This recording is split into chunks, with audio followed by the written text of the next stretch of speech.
I usually don't do topics like this, but I feel like this needs to be talked about. For those of you who don't know about the whole school shootings and the history of the school shootings being part of the media, I just feel like sometimes it's never safe to have your child in school, for that matter. Student killed in shootings at North Carolina High School, suspect in custody. You know, I think we all know what's going to happen, whether the custody is black or white. Because usually when you're white, you're going to be given a less sentence. But if you're black, you're going to be given life sentence. But I'm just throwing out the differences. And it sucks.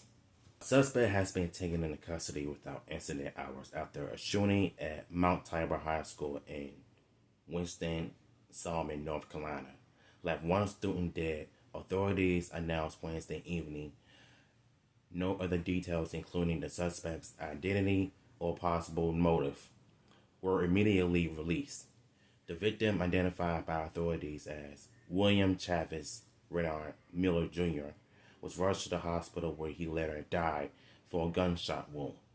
Just after noon local time, Forsyth County Sheriff Officer reported a shooting on school property had wounded one student, but said all other students were safe. Mount Tabor and surrounding schools were placed on lockdown as Winston-Salem police and first responders secured the area and began reunification efforts. I think this is obvious to me that, each time when there is like a public school situation that is much, much deeper and much, much worse, they're going to end up being on lockdown, but God knows how long. Because I remember a time when I was in Goodwill Excel Center, we had like multiple fights that turned very deadly and very dangerous. Because you never know when somebody might have a weapon on them or whatever, though. And I think that's one of the main reasons why most public schools nowadays need more extra security guards, just in case a student comes with a weapon and such. And this is why there needs to be an adult in every single school system to watch over these kids, because you never know what's going to happen to them. And now is the time to get every authority involved in this manner. An hours-long search and years before the suspect, who is believed to be a fellow high school student, was taken into custody Wednesday evening, officials said. Wow, so it was the student. So this kind of makes sense after all, but Jesus, man. The police department tweeted this condolences for the victim, writing, "Our thoughts and prayers are with the family today in the difficult days to come. I don't know the grief of losing a child. I don't even know how to fathom." Force them, Country Sheriff Bobby Kimberg said that press briefing. Certainly, this is a sad day for the Winston-Salem community. Mayor Alan Jones said in the evening press conference, and this is what they said to Twitter. My God. Man, I can tell. Can't imagine what the family must be going through after finding out their loved one has been shot and murdered by a maniac in high school. Man, we gotta pray for these people, man. It is a sad day, but we will get through this together. This family needs your prayers. Our students need your prayers. Our community needs your prayers. The student killed today in a shooting at Mount Tabor High School is William Chavis Renard Miller Jr. Jesus, a long name. Our thoughts and prayers are with the family today and the difficult days to come.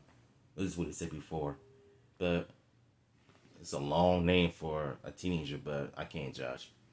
North Carolina Governor Roy Cooper released a statement decrying the shooter.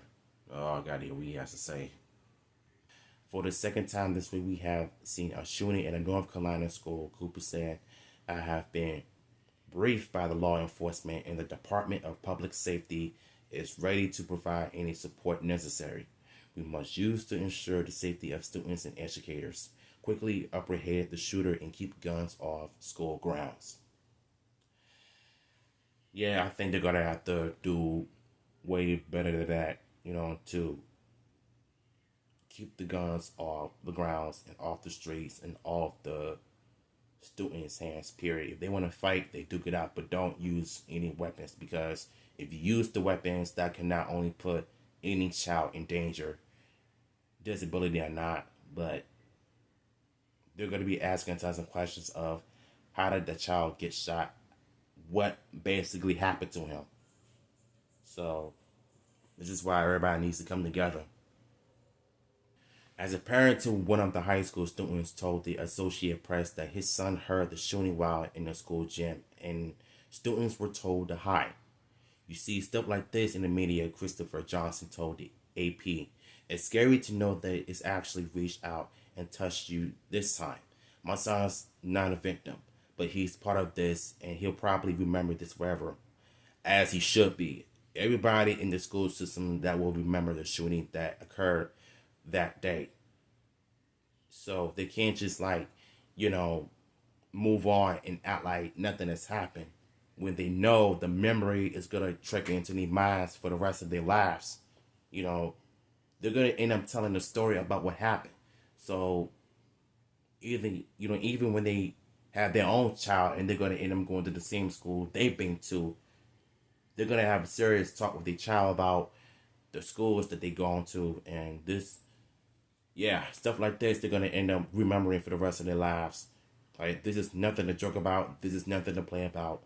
School shootings are everywhere. But I think cases like this are the worst. Chief Thompson said during the press briefing that no other students were physically hurt, but one student suffered a seizure as the incident unfolded. God, a seizure? Lord have mercy, man.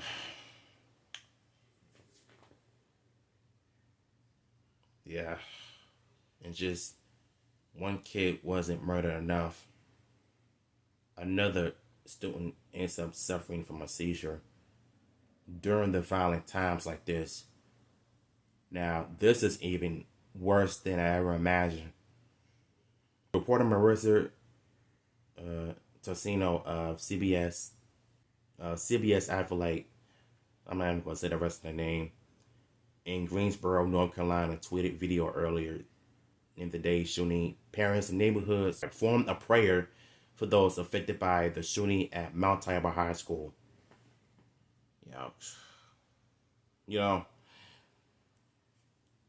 I sometimes wonder, what is it going to take for the whole world to come together to support the family and the students that are suffering from trauma after what just happened.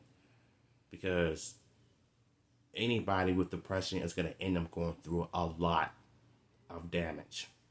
So we're not going to watch the video, but I can already tell you that this is going to be a sad one. So I know all of this too well. Yeah, about this. This is crazy. Really, really sad to say the least for the family. And I can only imagine, if any parent would go ballistic when they found out that their loved one is dead due to a maniac with a gun just shooting for no apparent reason. I feel like there's so many stories to cover, but man, violence like this in a pandemic are even worse. So my thoughts and prayers go out to the family of the loved one who got his life taken way too soon. And I hope and pray that the person who, whichever color he is, gets the maximum amount of time in jail. Don't give him less sentence because of his disability or he has a mental problem. Don't use a mental issue as an excuse for your actions. Accept accountability for your actions and get the job done. And just get justice for the family. That's all I gotta say. So, y'all enjoyed this video. Let me know in the comments down below. And I'll be back with y'all with another topic that occurred to me earlier today. So, we got so much to talk about. And I'll see you in my next content. Peace out.